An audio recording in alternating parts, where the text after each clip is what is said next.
September 30th, 1955, on a deserted road north of Bakersfield, California, 24-year-old James Dean races towards immortality.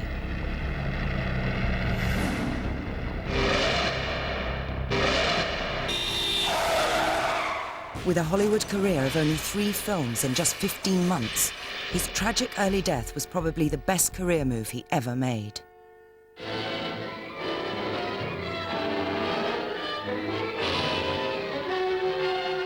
Three movies, man, 24 years old. Where were you at 24, you know?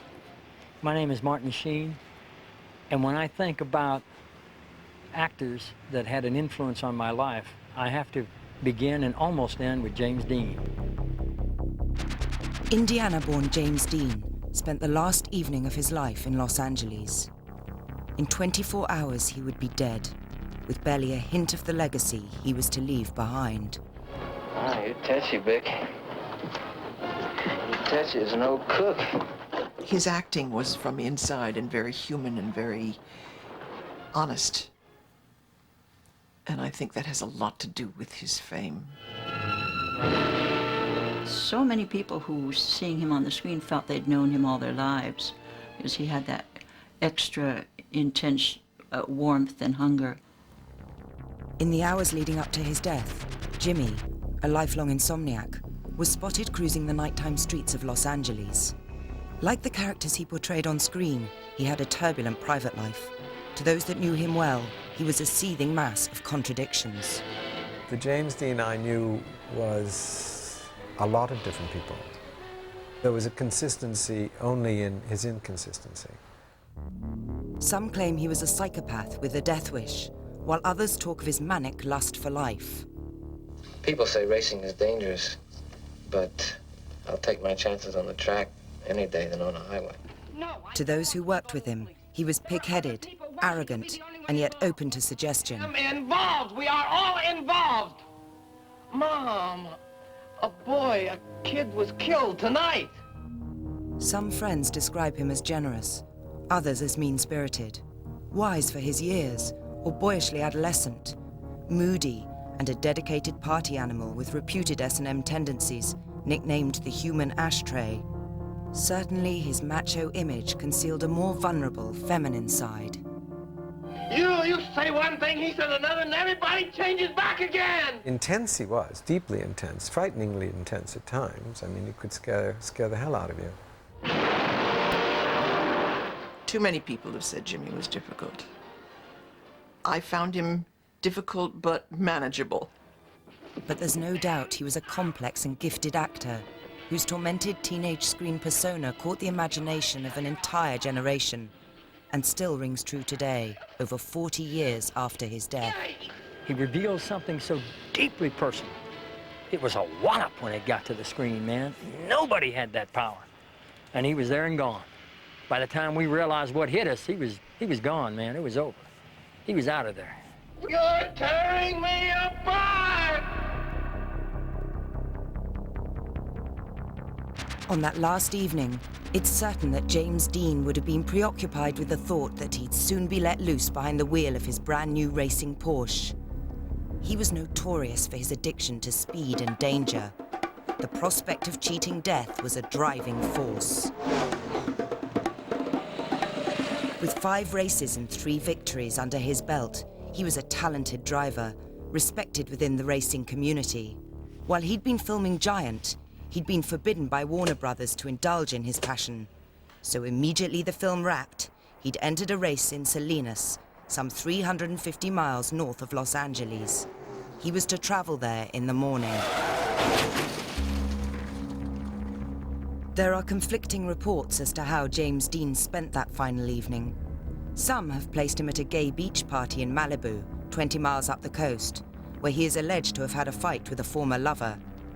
Another 5 different people claim to have had dinner with him. None of these stories appear to be true. My name is Bill Bast. I'm a writer. Jimmy Dean was my best friend. Friday evening, I had been talking to him about this new sport I had seen called Kendo. It was visually very interesting and choreographed beautifully, and he was anxious to see that.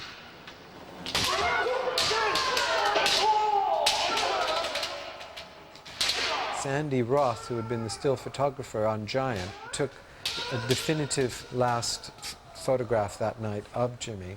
And it's a picture of Jimmy sitting watching the kendo match from the stands, peering over his glasses. And he was a very old James Dean. And what few people realize is that when he was shooting the end of Giant, he was playing a 58-year-old man in the picture. So in order to affect the look of an older man, they had shaved back his hairline, and he looked old. He looks old in the photograph. And that's how he went to his death the next day, looking like an old man.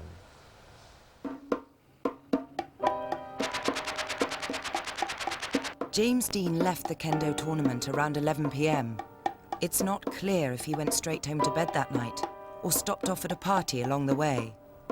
Though Jimmy had no shortage of sexual partners of either sex, it's clear that he spent his final night alone. I don't think he really understood sex at all. I'm Leonard Rosenman. I was a friend of Jimmy Dean, and I wrote the music for his two first films, East of Eden and Rebel Without a Cause.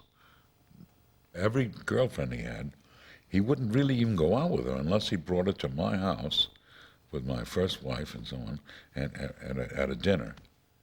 He would ask the next day, well, what do you think? Oh, she's nice, she's terrific. Then he'd go out with her. My name is Tasha Martel. At the time that I first met Jimmy Dean, my name was Arlene Greta Sachs. I was 15, I was a teenager, and he was an older man. I entered into the relationship as a very innocent girl. I really was a virgin, and he obviously was not. And I was dazed, and of course he was very amazed because I was, in fact, a woman of my word. I was a virgin, and he was very surprised because I believe he had women throwing themselves at him who had a much experience. Many men also found Jimmy sexually attractive, and he was not above using sex to get his own way. He told Hollywood gossip columnist Hedda Hopper that he avoided being drafted to Korea by telling the army he was homosexual. I think Jimmy had just a little overly healthy spewing of female characteristics. That alone doesn't make a person a homosexual, you know. I'm Mila Nurmi. In 1954, when I met Jimmy, I was known as Vampira. I was a local television horror host. Jimmy and I were playmates. We had similar senses of humor. We spent a lot of time together from midnight to 5 a.m. most nights. And I was also a West Coast mother figure to him. Jimmy had a lot of rejection from women in the little while that I knew him. First, Pier Angeli turned her back and married the other, and then Ursula dumped him. And then in New York, there had been a girl, which I didn't know about, who had apparently dumped him at that time.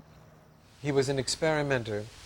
In the name of acting alone, he was able to hide behind the excuse that an actor needs, as Stanislavski put it, to experience everything. So that he may have or did dabble in almost everything is a probability rather than a possibility. Somebody asked him if he was a homosexual, and it is true. He did say, do I look like somebody who would go through life with his hands tied behind his back? So he admitted that he had experimented with bisexuality. What his actual bents were, I don't like to speculate on. I can only speak from a personal point of view. And I do know that he did have extensive experiences on both sides of the fence. I don't think he was a homosexual. I really don't. I think he was extremely confused. My name is Dizzy Sheridan. I was Jimmy Dean's girlfriend and lover and friend. I don't think he thought very much about the difference between bedding down with a male or a female. I don't think sex was all that important to him, as it was not a drive, you know? He was not sex-driven, as some people would like to think. Alone in his one-roomed rented apartment in Sherman Oaks, a quiet suburb of Los Angeles, he was woken early by his landlord, who had been instructed to make sure Jimmy wouldn't be late for the race. By 8:30, he was on his way downtown to collect his racing car from the garage. It was almost 10:30 when photographer Sanford Roth and racing driver Bill Hickman met up with Jimmy at the Porsche garage of Competition Motors. Here, they found German mechanic Rolf Wertherich making final adjustments to the car. Jimmy's car, a 1955 Porsche Spyder 550, was only a week old. The 1500cc engine needed intricate tuning if it was to reach its full racing speed. Jimmy phoned me first and asked me if I would like to go, and I said I had some work to do. He tried to persuade me, and then he said, well, if you really change your mind, come down to the garage and we'll go, you can drive with Sandy.